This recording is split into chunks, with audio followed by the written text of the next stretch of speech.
So guys, हमने यहाँ तक समझ लिया कि क्या सूर्यताल के बारे में जितनी भी डिटेल थी। अब ये है ऑक्सबो लेक। जैसे कि मैंने आपको बताया कि मैंने जहाँ जहाँ रेड मार्क कर रखा है वो आपको मैं समझाऊंगी पर्टिकुलरली। अब हम देखते हैं ऑक्सबो लेक को। ऑक्सबो लेक है क्या एक्चुअली में? ये एक यू शेप्ड बॉडी है, बॉडी ऑफ वाटर है, जो कि it forms when a wide मियांडर, मियांडर मतलब एक लूप फॉर्म हो जाता है मेन स्टेम ऑफ रिवर से इज कट ऑफ। कब होता है? जैसे ये देखिए आप, मैंने ये बना रखा है, ये है ऑक्सबो लेक का फॉर्म। ये फ्री स्टैंडिंग लेक हो जाती है and it occurs to continuous erosion and deposition. अगर रीजन अगर आप देखेंगे, अगर नॉर्मल डेफिनेशन के हिसाब से या कॉन्सेप्ट के हिसाब से आप देखिए, तो ऑक्सबो लेक बेसिकली एक U shaped body of water है। It forms when a wide meander, एक लूप जिसे कहते हैं, ये loop it forms when the main stem of river is cut off, cut जाता है because of the erosion and deposition. So it is now oxbow lake. ये oxbow lake या सूर्यताल भी ऑक्सबो लेक ही है। नाउ गाइस, अब हम देखते हैं कि ये जो सूर्यताल है, सूर्यताल को हम थोड़ा सा अब डिटेल में और जानते हैं कि ये बेसिकली एनवायरमेंट डे पे डिक्लेयर हुआ था 5 जून को। उसके बाद में ये अदर स्पीशीज, जैसे ये आप नोट डाउन कर लीजिएगा, बार हेडेड गूस हो गया, पिनटेल हो गया, यूरेशियन टील हो गया, मेजेस्टिक साइरस क्रेन हो गया, इन चीज को यहाँ पे ये होस्ट करता है। मतलब ये सारी जो बर्ड्स हैं या मेजेस्टिक साइरस क्रेन है, गूस है, यहाँ पर इस इकोसिस्टम में रहती हैं, यहाँ प्रोटेक्टेड हैं ये यहाँ पे। नाउ अब देखेंगे कि 2002 में स्टेट गवर्नमेंट ने इसका चेंज करके नाम जयप्रकाश नारायण बर्ड सेंचुरी कर दिया था। 2002 market it can be useful for prelims as well and mains में ऑफ कोर्स आपके लिए काम आएगा ही आएगा, अगर ये पूरा डिटेल रामसर साइट पे या रीसेंट रामसर साइट्स पे हो जाएगा या जैसे भी करके।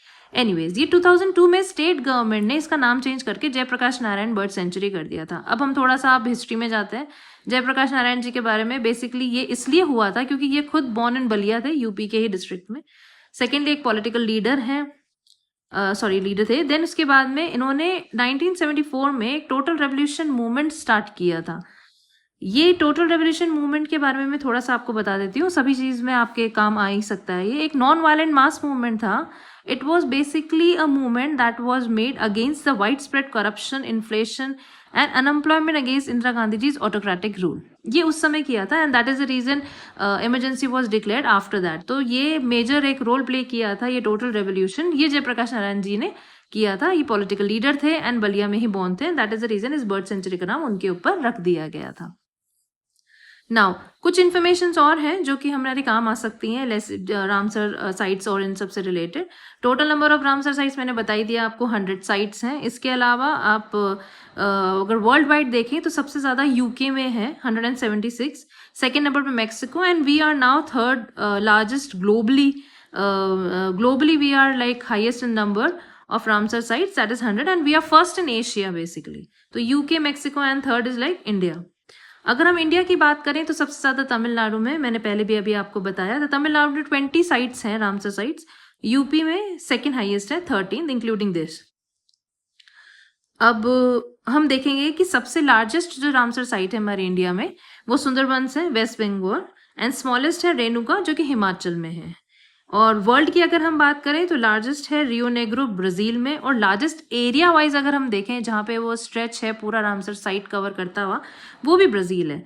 अगर हम अपने इंडिया में देखें कि सबसे स्मॉलेस्ट कहाँ पर है तो वो यूपी में ही है। और ये और चीज़ ये आप देखिएगा कि शेखा झील के नाम से है, और ये 99th रामसर साइट थी।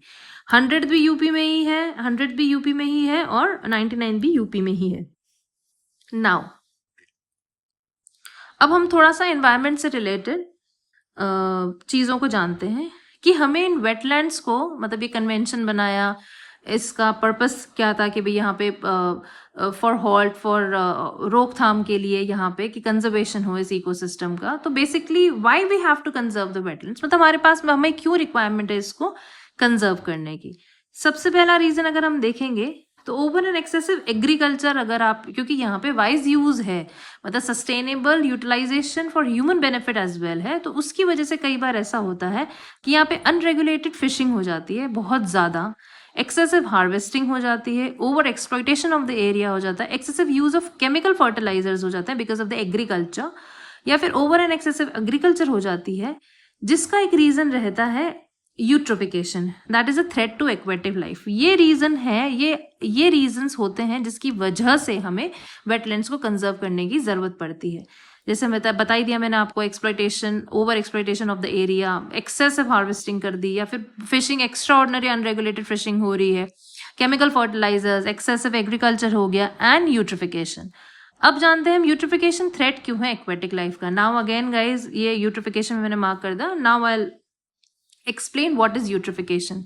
ये आपके सब चीज़ों में काम आएगा। ये जो टॉपिक्स मैं आपको डिस्कस कर रही हूँ, ये मैं इसी तरीके से अब करूँगी सो दैट आपको टॉपिक के विद इन टॉपिक अगर कोई है तो वो भी आपको कॉन्सेप्ट वाइज समझ आ जाएगा, आपको अलग से ढूंढने की जरूरत नहीं पड़ेगी।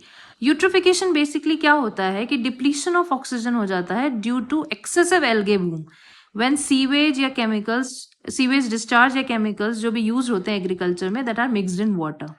जब कोई भी आप एग्रीकल्चर कर रहे हैं उन वेटलैंड्स के चारों तरफ या वेटलैंड्स में, तो वहाँ पे अगर कोई केमिकल यूटिलाइजेशन हो रहा है, केमिकल आप यूज़ कर रहे हैं एज फर्टिलाइजर्स, या एक्सेसिव न्यूट्रिएंट्स यूज़ कर रहे हैं, या सीवेज डिस्चार्ज हो रहा है वहाँ पे, तो वो मिक्स हो जाता है वाटर में, एंड इसकी वजह से डिप्लीट होती है ऑक्सीजन, और उसकी वजह से होता है एक्सेसिव एल्गे बूम। और यही एक रीजन है कि यूट्रिफिकेशन होता है, जिसकी वजह से एक्वेटिक लाइफ एक थ्रेट हो जाती है। डिप्लीशन ऑफ ऑक्सीजन हो जाएगा तो वो बेचारी एक्वेटिक लाइफ कैसे रहेगी, हम ही नहीं रह पाते तो वो कैसे रहेंगे। Anyways, this is what eutrophication is. Now इसके अलावा ये है जो हमें रीजन है कंजर्व करने का wetlands, converting flood plains into agriculture या कंस्ट्रक्शन इन पर्टिकुलर एरिया। ये भी रीजन है जिसकी वजह से हमें कंजर्व करने की जरूरत पड़ेगी, क्योंकि कई फ्लड प्लेन्स हैं, इनको पूरा टोटलिटी में एग्रीकल्चर ही कर रहे हैं आप, तो वो वेटलैंड का क्या पर्पस रह जाएगा। कंस्ट्रक्शन हो रहा है इस पर्टिकुलर एरिया में तो फिर बहुत ज़्यादा मतलब अगर ये हुआ तो वेटलैंड का जो इकोसिस्टम है वो बिल्कुल इम्बैलेंस हो जाएगा। ये रीजन है जिसकी वजह से हमें कंजर्व करना पड़ता है वेटलैंड्स के। अब हम जानते हैं कि इंडिया की growth right from the very beginning till date 100 site पे वो कैसे पहुंचा है। इंडिया की ग्रोथ कैसे रही है। India is basically heavily incline towards the compliance of SDG goals. यहाँ पे मैं इसलिए एसडीजी गोल्स के बारे में बता रही क्योंकि हमारे पास लास्ट टाइम भी एक क्वेश्चन आया था, प्रीलिम्स के आरएस में आया था, और वैसे यूपीएससी में, यूपीपीएससीएस में, सब जगह ये क्वेश्चंस आते हैं एसडीजी से रिलेटेड, बिकॉज इसका जो टारगेट है it has to be completed till 2030 and उसमें अभी काफ़ी टाइम है।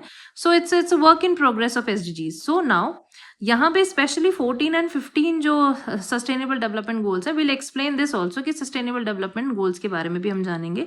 फिर 14th एंड 15th है। 14th है life below water and 15th है लाइफ ऑन लैंड। इन दोनों को लेकर India is heavily incline towards compliance of these goals.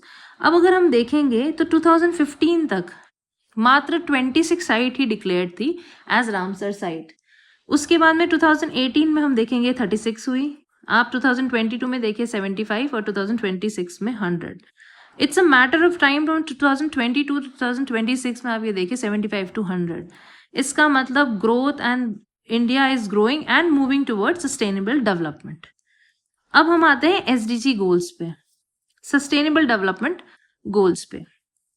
Guys sustainable development goals के को हम अब नेक्स्ट वीडियो में ले लेंगे, because it's almost 10 minute video here also, and we'll discuss it in the next video.